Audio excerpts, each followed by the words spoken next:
Hello students, कैसे हो? उम्मीद करता हूं सब लोग अच्छे होंगे। एक आज हम धमाकेदार टॉपिक लेकर आए, लिमिटिंग रिएजेंट। जब भी हम मोल कंसेप्ट के अंदर कोई भी रिएक्शन कंप्लीट करेंगे, हर रिएक्शन के अंदर लिमिटिंग रिएजेंट जरूर इन्वॉल्व होता है। लिमिटिंग रिएजेंट की वजह से आपकी रिएक्शन कंप्लीट होती है। आइए चुटकियों में सीखते हैं कैसे लिमिटिंग रिएजेंट को फाइंड करते हैं। तो इसकी डेफिनेशन क्या लिखेंगे? अगर हम लिखना चाहेंगे lowest ratio of moles and stoichiometric coefficient। समझे बेटा, यही लोएस्ट रेशियो क्या कहलाता है? आपका मोल्स अपॉन स्टोइकोमेट्रिक कोफिशिएंट का लिमिटिंग रिएजेंट। शॉर्टकट में लिख सकते हैं LR बराबर मोल्स अपॉन स्टोइकोमेट्रिक कोफिशिएंट। ये वैल्यू बेटा जितनी ज्यादा छोटी होगी उतना ही अच्छा आपका लिमिटिंग रिएजेंट। तो LR का मतलब लिमिटिंग रिएजेंट और LR का मतलब लोएस्ट रेशियो। हमें दोनों को एक तीर दो निशाने काम करना है, ठीक है। जैसे मैंने आपके सामने एक एग्जांपल लिया, एग्जांपल लिखा बेटा मैंने, और इसमें फाइंड करना है N2 प्लस 3H2 और यहां बना 2NH3।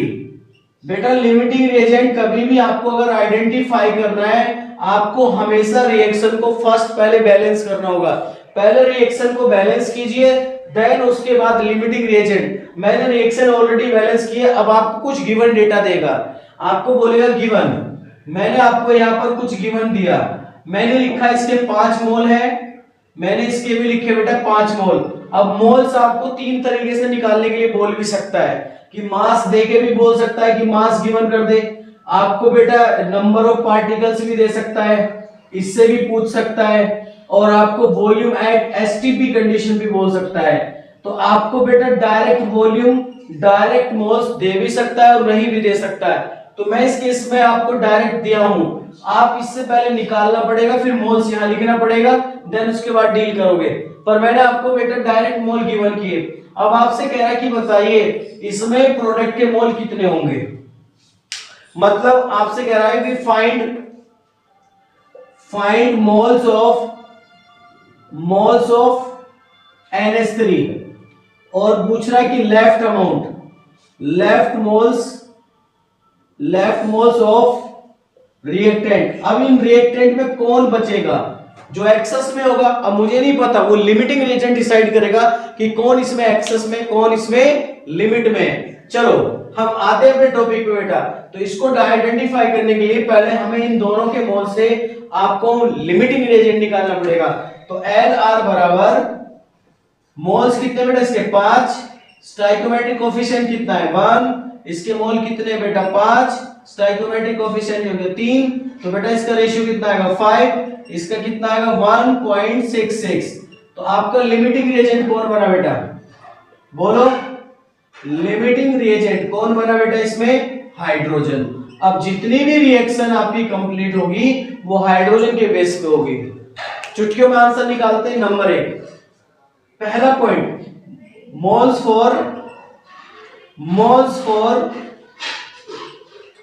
फॉर अमोनिया के मोल्स कैसे? जो लिमिटिंग रिएजेंट है उसको उठा लो, बस जो लिमिटिंग रिएजेंट है उसको उठा लो बेटा, उसके साथ डील करो। ऐसे करके बेटा 3 उतनी ही रिएक्शन उठानी है लिमिटिंग रिएजेंट के साथ जिसको निकालना है, इसको इसके साथ डील करो। 3H2 से क्या बन रहा है 2NH3। तो पहले एक मोल बना, यूनिटरी मेथड लगा के एक मोल, तो इसके 3 मोल से कितना बन रहा है 2, तो इसका एक मोल से कितना बनेगा बेटा 2/3 मोल। तो अब ये कह रहा है गिवन, तो मैं अगर गिवन कितने डालूं 5 मोल हाइड्रोजन के डालूं, तो बेटा ये भी 5 गुना बनेगा 2/3 into 5। तो बताइए बेटा इसमें कितने मोल होंगे 10/3 मोल्स ऑफ अमोनिया। तो बेटा अमोनिया के कितने मोल बने इसमें 10/3। अगला पॉइंट पूछता है दूसरा, आप इसमें लेफ्ट निकालना है। तो लेफ्ट कौन होगा? जो एक्सेस में होगा बेटा। एक्सेस में कौन है? लिमिटिंग रिएजेंट कौन बना? हाइड्रोजन। एक्सेस में कौन होगा? नाइट्रोजन। तो लेफ्ट मोल किसके निकालने हैं? लेफ्ट मोल ऑफ नाइट्रोजन, क्योंकि नाइट्रोजन किस में बेटा, एक्सेस में। ये किसने बताया, लिमिटिंग रिएजेंट ने बताया। अब कैसे निकालेंगे, तो पहले आपको इसके कैलकुलेटेड मोल निकाल ले। तो कैलकुलेटेड मोल को कैसे निकालेंगे, लिमिटिंग रिएजेंट से डील करके निकालो। 3H2 से बताइए बेटा 1 मोल N2 बना, तो बताओ जब इसका 1 मोल बनेगा तो इसका कितना बनेगा, 1/3। अब गिवन कितना दे रखा है इसका, हाइड्रोजन का, हाइड्रोजन की बात करो, हाइड्रोजन के कितने 5, तो इसका कितना बनेगा 5/3। मतलब आपका अमोनिया कितना खर्च हुआ वहां से, सॉरी नाइट्रोजन कितना खर्च हुआ 5/3, लेकिन गिवन कितना है, गिवन कितना है 5, तो लेफ्ट कितना बचेगा बेटा, लेफ्ट गिवन माइनस कैलकुलेटेड। तो गिवन कितना दे रखा था बेटा आपको 5, और आपका खर्च कितना हुआ 5/3, तो आंसर कितना आएगा 10/3। मतलब इतने मोल्स अभी बचे हुए हैं बेटा, जो रिएक्शन को दोबारा हम कर सकते हैं। समझे? अगर वीडियो अच्छी लगी हो तो बेटा चैनल को लाइक सब्सक्राइब